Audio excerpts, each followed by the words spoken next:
Hello, I'm Kimberley Dondo, Digital Content Manager, and welcome to In Conversation With, the podcast series that delves into the world of financial services and brings you face to face with some of the most notable figures in the industry.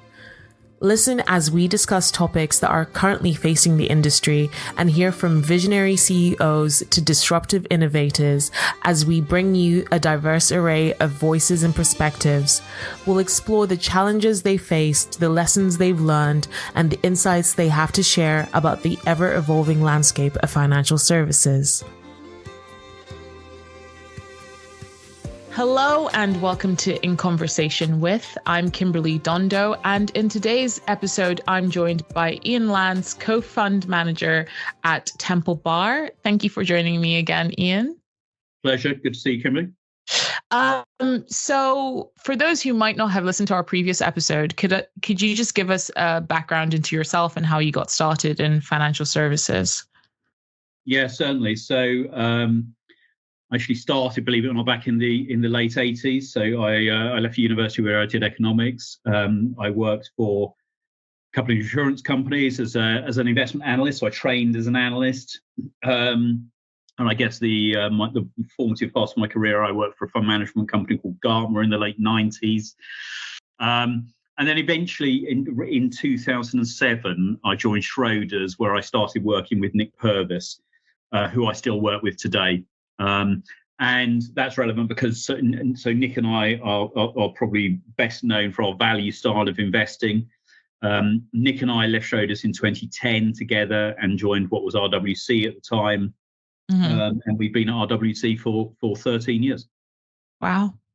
Okay. So kind of doing a recap, reflecting on the past year, what further insights can investors glean from Next's continued success, and how have these lessons evolved?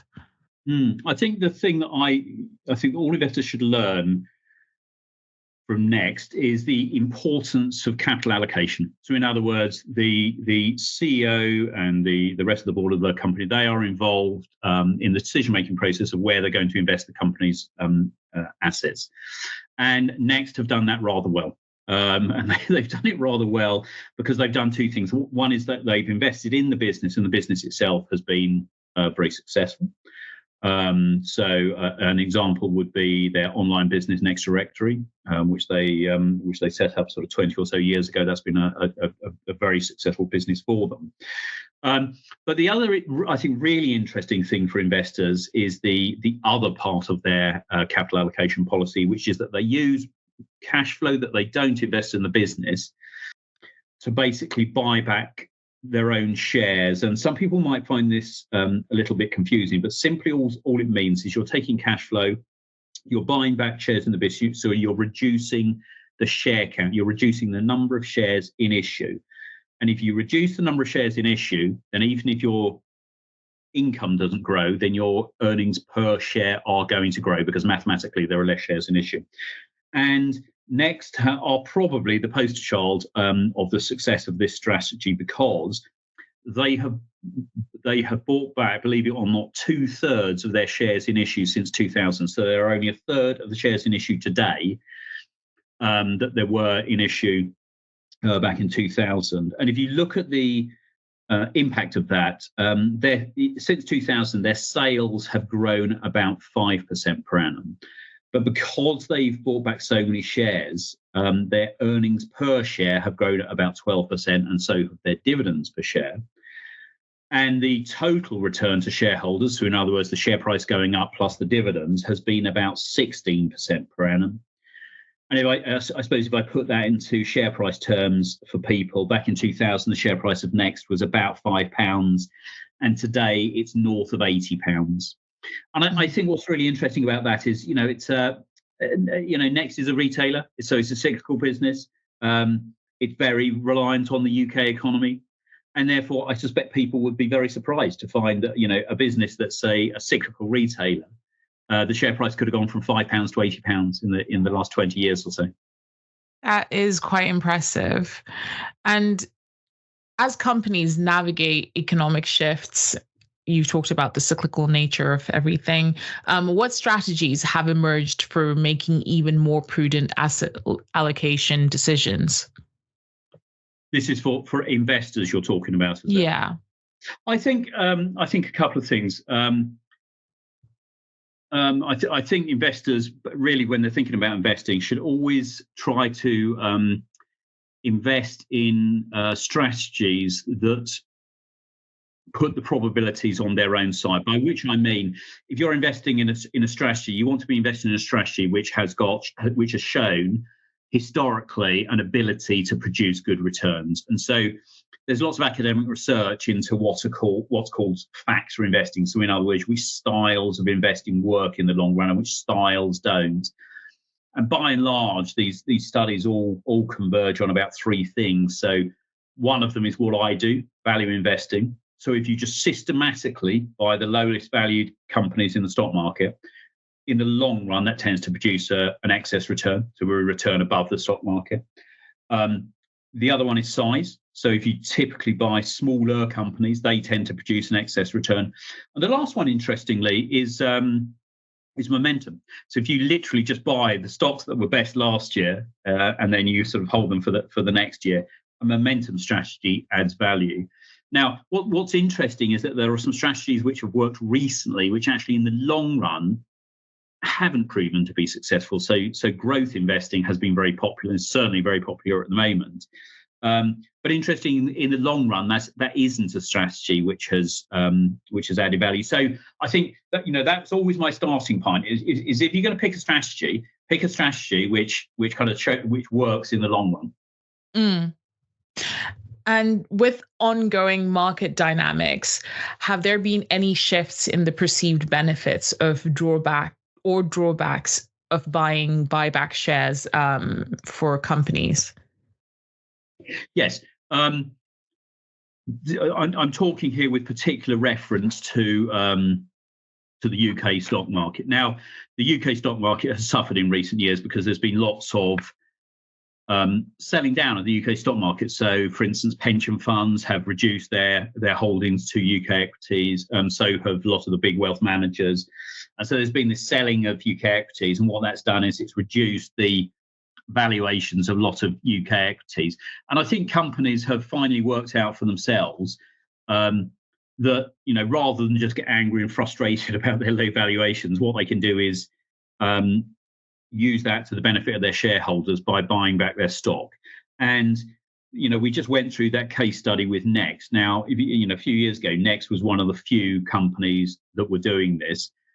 Roll forward to today, and you find a lot more companies are doing it. In fact, people might be surprised if I said that 50% of companies in the UK have bought back their own shares in the last year, and that is higher than I think we've ever seen. So companies are buying back their shares. They're paying out dividends, and the amounts are very, very significant now. Probably the one which I think will blow a lot of people away is NatWest Bank. So NatWest Bank, over the last 2 years, it's paid out 14% of its market cap in dividends, and it's bought back 30% of its shares in issue. Now, just let's just go back to our previous conversation. Next, it took them 23 years to buy back 2/3 of their shares in issue. NatWest, it's taken them 2 years to buy a third, which is just absolutely extraordinary, isn't it? So, if you add those two figures together, you add back the dividends they paid you, 14%, the shares they bought back, about 30%. You've got about 44% of today's market cap that's been paid back to you in dividends or share buybacks in just 2 years. So I think that has been a sort of a huge shift in the market, is this realization by companies that in order to realize value to their shareholders, given their very low valuations, one of the best things that they can do is just buy back their own shares. And given the evolving landscape, how have the risks associated with acquisitions transformed, and what new considerations should companies weigh in? Yeah, I think there's a couple of interesting things here. We've always regarded acquisitions as risky, and we say that because of experience. We've seen so many acquisitions go wrong in the past. that we always tend to be quite wary of acquisitions. One of the extra risks that companies face today is the high level of interest rates, isn't it? Because often companies will, if they're making an acquisition, they are borrowing money to make that acquisition. And of course, a couple of years ago, they could probably borrow money at between 1% and 2%. Today, they might be borrowing money at more like 6 or 7%. And so, there's a higher cost to making those acquisitions than there was. And therefore, that acquisition has got to pay off. So that would be, that would be the first point. The second point, and this goes back to my point about UK shares being very cheap at the moment, is we are starting to see lots of acquisition of UK companies by overseas companies. So to give you one example, we are quite large shareholders in Currys, the electrical retailer. They were bid for a few weeks ago by a US private equity firm called Elliott Capital. We actually came out quite publicly and said that we didn't think that the price that they were offering was enough, and they've actually dropped the bid, so the bid hasn't gone through. That's kind of not really the point. The point is that these low valuations in the UK equity market are starting to attract attention from overseas companies. So, as well as that one, we've seen a bid for Direct Line. We've seen big bids for Spirit. We've seen lots of bids of companies this year. And my expectation is we might continue to see that for the rest of the year, because values of UK shares are so cheap, and therefore for an overseas company, they look like very attractive assets at the moment. Mm. And beyond the examples discussed previously, what are some recent instances of cyclical stocks that have demonstrated resilience and delivered compelling long-term returns? There are lots of them. I think energy companies, mining companies, auto companies. They're all cyclical companies. And therefore their profits go up and down, but in most cases they tend to sort of carry on growing. And the reason I always think they're interesting investments is because investors have a tendency to overreact to short-term news flow. So if you go into a recession, clearly the cyclical companies' profits are going to go down. But the reality is that, if you are holding that business for 5 years or 10 years or whatever, the fact that the profits have gone down in that particular year doesn't really significantly change the long run value of the business. And yet you absolutely know that the share price will go down. And therefore, buying cyclical businesses in a downturn can often be a very profitable strategy. And it's profitable because the share price basically follows the earnings down. And it shouldn't, if you think about it, because that short-term move down in the earnings doesn't really alter the long-run intrinsic value of the business, and yet it does impact the share price, and therefore it's often an interesting entry point. I'm slightly labouring the example here, but if you take the example of Next, so during the financial crisis, the share price of Next went from £25 to £8 in 1 year. And that's really odd if you think about it, because we all know why, people were worried about banks. But it's not really obvious why people should have been worried about Next, the retailer, in the financial crisis. And yet the share price fell, you can see by sort of, 2/3. Where are we today? As we said earlier on, the share price today is over £80. So, and yet you had the opportunity during the financial crisis to buy that, at about £8. So these cyclical shares, they can be volatile, but they can also offer really interesting opportunities. Yeah, it's a lot to think about, especially there are those moments where you do look at your shares. I wouldn't say like as a retail investor and you just panic and you're like, oh no.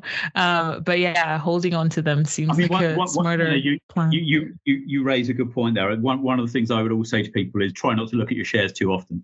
Yeah, I don't anymore. Yeah, but if you think you bought a good business and you think you paid the right price for it, do the electronic equivalent of just putting a piece of paper in your drawer. Don't look at it. Try not to look at it. Yeah, I just deleted the app. So yes, I think that's probably a very good piece of advice, actually. Yeah, I just get the monthly email and then I can look at it. I think that's a better way of dealing with it. But in light of changing market conditions, what additional factors should investors now consider when assessing a company's suitability for a share buyback program? Yeah, again, that's a very good question. When we talk with companies, we always talk about a sort of hierarchy of capital allocation decisions. So going back to this point earlier on about the job of a company's management is to allocate capital. Decision number one is to invest in the business. So because obviously if you don't invest in the business, then eventually the business is going to start to decay, isn't it? If you just don't invest in it. So that's decision number one. Decision number two is pay down your debt. You've got too much debt, a bit like a household actually. If you've got too much debt and you've got some cash flow, pay down that debt. Make sure you've got a decent balance sheet. If they still have surplus cash flow, then the decisions are around how they allocate that in terms of they could go and make some acquisitions. We said earlier on, we don't particularly like acquisitions. That's not normally one that we like. Then they can pay money back to shareholders, and they can do that via a dividend, or they could do that via a share buyback that obviously we discussed earlier on. And the balance between the dividend and the share buyback really depends on the valuation of the shares. So if your shares are very, very lowly valued, then share buybacks can be very, very powerful. In fact, going back to the next example, they turn the share buyback on and off according to the level of the share price. So when the share price is very low, they turn the share buyback on. When the share price goes back up again, they turn it off, and they'll revert to paying special dividends. So that's the way we think about capital allocation decisions. And on those share buybacks, if you've got a strong balance sheet, if you're generating cash and your shares are very lowly valued, then a share buyback absolutely should be something you should be considering as a business. And with your expertise, I wondered, considering the current economic climate, how can financial advisors adapt their strategies to assist clients in identifying undervalued cyclical stocks effectively? It doesn't necessarily have to be cyclical stocks, I wouldn't say. But all I would say is that we said right at the start of the interview that one of the strategies which we can see works over time is value investing, so buying lowly valued shares. Now, interestingly, the spread in valuation between the most expensive stocks and the cheapest stocks isn't constant over time. It goes up and down over time. And now is one of those times when the very expensive ones, the grey stocks, are very, very expensive, and the cheap ones are very, very cheap.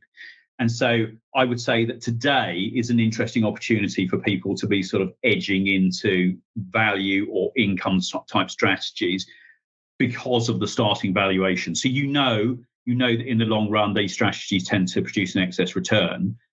But right now, you've got an additional incentive to look at them because they are very lowly valued, even relative to their own history.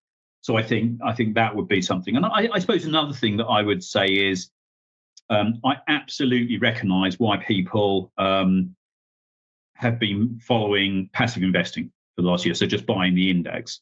But again, there are certain times in the market which tend to favour active fund managers like myself.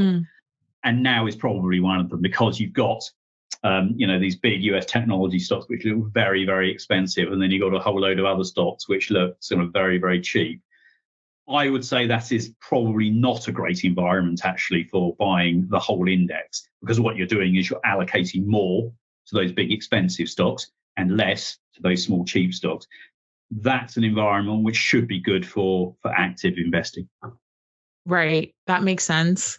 Yeah. And finally, given the evolving market dynamics, what new tools or approaches can financial advisors employ to help clients make well-informed decisions regarding capital allocation, or refrain from having minor freakouts?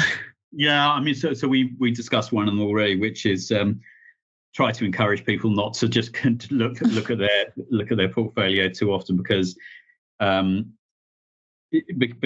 basically, if you're losing money, or even worse than that, actually, if you are not making money and your friends are, I'm sure you would have heard the expression "fear of missing out." It's called FOMO. FOMO is one of the most awful things that can happen to investors, because what it does is it panics them into making bad decisions. So they will buy, they will chase stocks that have gone up a lot at the wrong time. So that's, that would definitely be one thing. And I think the other thing is just to advise people to be contrarian, long term, and try not to tinker with your portfolio too much. Try to sort of think about a sensible long term asset allocation policy, and then once you put it in place, just leave it and let it work. Don't constantly tinker with it, because often you'll be making wrong decisions, and of course you're generating additional costs if you're doing that. Well, thank you, Ian, once again for speaking with me today. I really enjoyed our conversation. Yeah, it's a pleasure. Thank you for listening to In Conversation With. We do hope that you enjoyed it. Please do keep up to date with all our new releases via Podbean, Apple Podcasts, Spotify, and everywhere else you get your podcasts from. You can also keep up to date with all our new content published on the Money Marketing website, as well as our print edition Money Marketing magazine. So make sure to subscribe. Follow us on Twitter, LinkedIn, Facebook, and Instagram. See you next time.